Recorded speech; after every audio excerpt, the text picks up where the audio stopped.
భిన్నమై ఉండగా నీ కన్నులు నన్ను చూచెను. నియమింపబడిన దినములలో ఒక్కటైనా కాకమునుపే నా దినములన్నీ నీ గ్రంథములో లిఖితములాయను. దేవుని యొక్క వాక్యము మనతో మాట్లాడుచున్నది. నేను పిండమునై ఉండగా నీ కన్నులు నన్ను చూచెను. నియమింపబడిన దినములలో ఒక్కటైనను కాకమునుపే నా దినములన్నీ నీ గ్రంథములో రాయబడి ఉన్నది.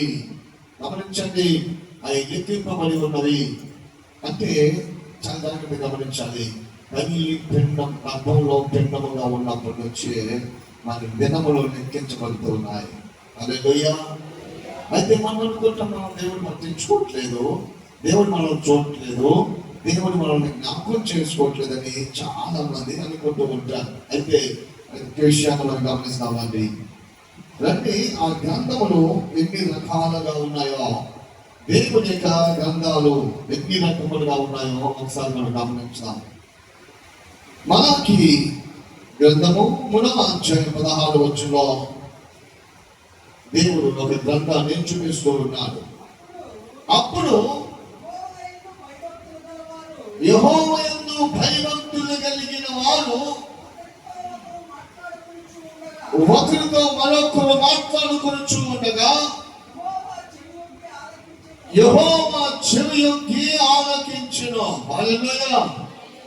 భయభక్తులు కలిగిన వారు ఇద్దరు కలిసి మాట్లాడుకుంటే అక్కడ దేవుడు చెవి పెట్టి ఈ బిడ్డలు ఏం మాట్లాడుకుంటున్నారని ఏం చేస్తున్నాడు, ఆయన ఆలకిస్తున్నారు. ఇప్పుడు మీరు మాట్లాడే మాటల్లో దేవుడు ఆలకించే విధంగా ఉందా, సాతాను ఆలకించే విధంగా ఉందా? మీ మాటలో మీరిద్దరు కలిసి మాట్లాడుకుంటున్నప్పుడు, ఒక నలుగురు కలిసి మాట్లాడుతున్నప్పుడు, ఒక 5 మంది కలిసి మాట్లాడుతున్నప్పుడు మీ మాటల్లో దేవుని చెవి ఉందా, సాతాను చెవి ఉందా?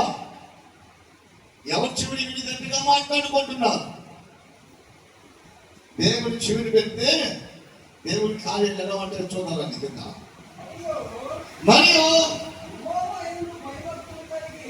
యెహోవా యందు భయభక్తులు కలిగి ఆయన నామమును స్మరిస్తూ ఉండు వారికి జ్ఞాపకార్థముగా ఒక గ్రంథము ఆయన సముఖములో రాయబడి ఉన్నది. హల్లెలూయా. మన భయభక్తులు కలిగి దేవుని సన్నిధిలో ఆయన సన్మానించు వారు ఎవరో ఆయన గుర్తించుకోవడానికి ఒక జ్ఞానకరమైనటువంటి జ్ఞాపకార్థమైనటువంటి ఒక గ్రంథాన్ని ఆయన లిఖింపచేస్తున్నారు. ఎవరి కోసం అండి గ్రంథం? ఎవరి కోసం అనేది? దేవుని యందు భయభక్తులు కలిగి ఆయన నామాన్ని స్మరించే వారికి జ్ఞాపకార్థ గ్రంథం ఒకటి ఏర్పాటు చేయబడింది. అది ఆయన సన్నిధిలో ఉంది. నీవు ఏ మాటను ఆయన సన్నిధిలో రాయబడినట్లు నీ జీవితాల్లో, నీ మాటల్లో, నీ ప్రవర్తనలో కనబడుతుందో జ్ఞాపకం చేసుకోండి. జ్ఞాపకార్థమైన గ్రంథం ఉంది. అది నీవు ఆ గ్రంథంలో నీ పేరు లెక్కించబడినట్లుగా జాగ్రత్త పడాలని దేవుని వాక్యం చదివిస్తుంది.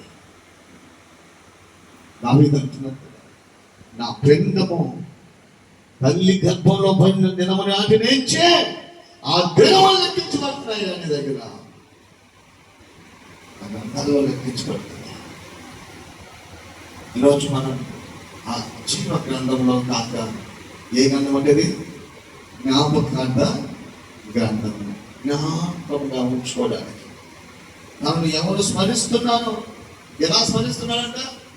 దేవుని భయభక్తులు కలిగి స్మరించే వారిని దేవుడి జ్ఞాపకం చేసుకోవడానికి ఆయన దగ్గర ఒక గ్రంథం పెట్టుకున్నాను. ఆ గ్రంథం రాస్తున్నాను. నేను కూడా ఒక గ్రంథం పెట్టుకున్నాను. నేను కూడా ఒక గ్రంథం పట్టుకున్నాను. ఈ గ్రంథం ఈ వారంలో ఇష్టంతా రాయబడుతూ ఉంటుంది.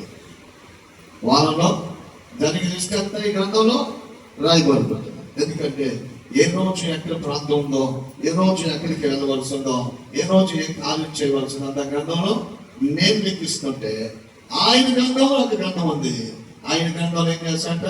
జ్ఞాపకంగా ఉండడానికి జ్ఞాపకంగా ఒక గ్రంథాన్ని ఏర్పరచుకున్నాడు. అది ఆయన సముఖంలో ఉంది. ఆ గ్రంథములో నీ పేరు ఉండినట్లుగా నువ్వు జాగ్రత్త పడాలని దేవుడు కోరుకుంటున్నాడు.